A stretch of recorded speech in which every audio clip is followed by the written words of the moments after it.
अब देख लो आगे अमन गोदारा जी क्या स्टेटमेंट दे रहे हैं। जब ये बाढ़ का पानी निकालने के लिए गांव गांव में जा रहे हैं मोटर पानी लेकर, तो कुछ एक जो पत्रकार थे वो कह रहे थे भाई आपका राजनीति में आने का मकसद तो नहीं आपके महाराज जी का, संत रामपाल जी का, ऐसा तो नहीं कहीं वो राजनीति में आना चाहते हैं, गांव वालों को मोटर पाइप दे के अपना माहौल बनाना चाहते हैं।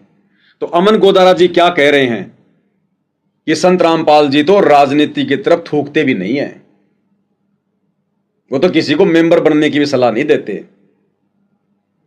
एक बार सुन लीजिए इनके स्टेटमेंट।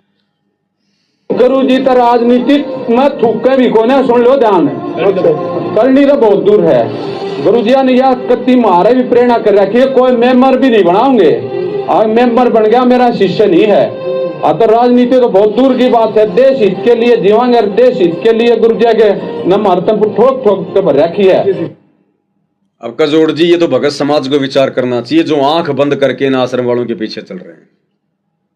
अमन गोदारा जी कह रहे हैं, सरेआम इंटरव्यू दे रहे हैं कि गुरुजी तो राजनीति की तरफ थूकते भी नहीं है।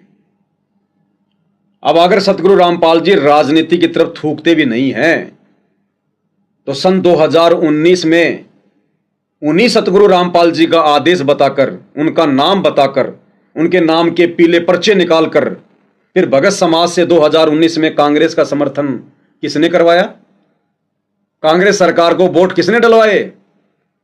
अगर सतगुरु रामपाल जी राजनीति की तरफ थूकते भी नहीं है तो फिर किसने उनके आदेश की आड़ में संगत की मर्यादा तोड़वाई 2019 में कांग्रेस का समर्थन करवा के?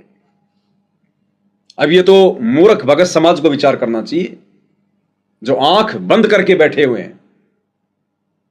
अगर सतगुरु रामपाल जी राजनीति की तरफ थूकते भी नहीं है तो वर्तमान 2024 में बीजेपी सरकार का समर्थन संत रामपाल जी का आदेश बताकर किसने करवाया? नरेंद्र मोदी की रैलियों में बसों में भक्तों को भर भर कर संत रामपाल जी का आदेश बताकर किसने भेजा? फिर संगत में मनमाना आचरण कौन कर रहा है? सतगुरु के नाम की आड़ में झूठे आदेश कौन दे रहा है? फिर कौन मर्यादा तोड़वा रहा है संगत की? ये तो नादान संगत ने विचार करना चाहिए जो इन आश्रमों में जाती है। हकीकत खुद इनके मुंह से बाहर निकल रही है।